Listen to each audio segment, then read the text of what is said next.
আসসালামু আলাইকুম প্রিয় বন্ধুরা আমার। আরিফ টিউব বিডি চ্যানেল থেকে আপনাদেরকে জানাই স্বাগতম, শুভেচ্ছা। সেই সাথে জানাচ্ছি মাহে রমজানের অনেক অনেক শুভেচ্ছা। মহান সৃষ্টিকর্তা যেন আমাদের সকলকে সিয়াম সাধনার মাস মাহে রমজান সঠিকভাবে পালন করবার তৌফিক দান করেন, সকলকে যেন ভালো রাখেন, সুস্থ রাখেন, নিরাপদে রাখেন। বন্ধুরা আমার, আজকে যে বিষয়টি নিয়ে আলাপ করব সেটা হচ্ছে উপদেষ্টাগণ, মানে অন্তর্বর্তীকালীন সরকারের যে উপদেষ্টাগণ, তারা কে কোথায় কেমন আছে, কে কোথায় ছুটছে, কার কত সম্পদ। বন্ধুরা, আপনারা জানেন ত্রয়োদশ জাতীয় সংসদ নির্বাচন আমাদের বাংলাদেশের অনুষ্ঠিত হয়েছে 12ই ফেব্রুয়ারি 2026। শপথ গ্রহণ করেছেন তারেক রহমান সাহেব প্রধানমন্ত্রী হিসেবে, এবং শপথ যেদিন গ্রহণ করা হয়েছে তার পরের দিনই আমাদের প্রধান উপদেষ্টা ডক্টর ইউনূস সাহেব তিনি দেশ ত্যাগ করেছেন।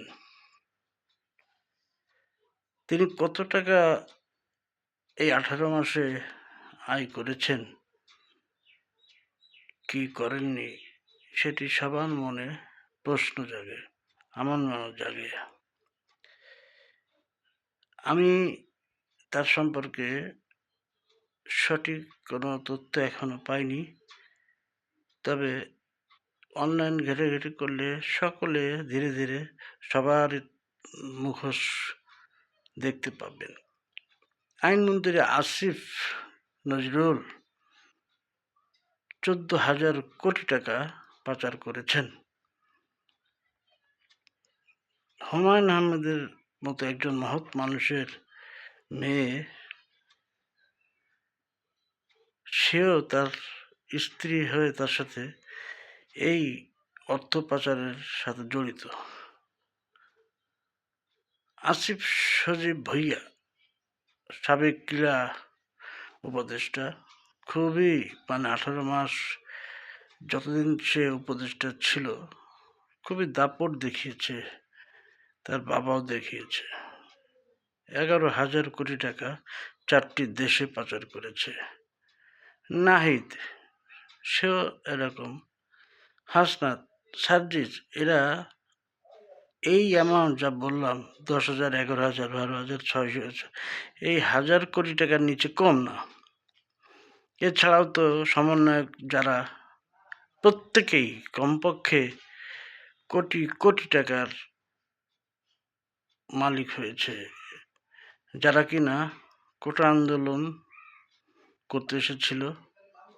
মেধা না কোটা, মেধার যোগ্যতায় চাকরি পাওয়ার জন্য কোটা বাতিলের দাবি নিয়ে তারা রাস্তায় নেমেছিল সংগ্রাম করতে, এবং তারা সেই সংগ্রামের একটি পর্যায়ে এক দফা দাবি আদায় করে তৎকালীন প্রধানমন্ত্রী শেখ হাসিনাকে উৎখাত করে। তাহলে তাদের উদ্দেশ্যটা কি ছিল?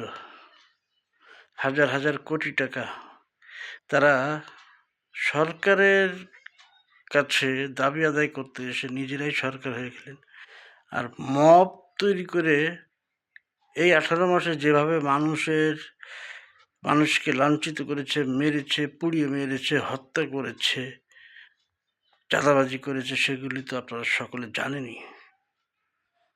তবে দেশটা মনে হচ্ছে 12ই ফেব্রুয়ারির পরে, নির্বাচনের পরে, আমাদের নতুন প্রধানমন্ত্রী হিসেবে তারেক রহমান সাহেব যেদিন শপথ নিয়েছেন তারপর থেকে এ পর্যন্ত মনে হচ্ছে দেশটি একটি অশুভ শনি থেকে রক্ষা পেল, দেশের জনগণও শনি থেকে রক্ষা পেল। আগামী দিনগুলোতে যেন আমাদের দেশে এরকম সময় আর কখনো না আসে, এই প্রত্যাশা ব্যক্ত করছি। সকলে ভালো থাকবেন, সুস্থ থাকবেন, নিরাপদে থাকবেন। আবারও দেখা হবে কোনো একটি বিষয় নিয়ে। আবারও সবাইকে রমজানের শুভেচ্ছা জানাচ্ছি। আসসালামু আলাইকুম রহমতুল্লাহ।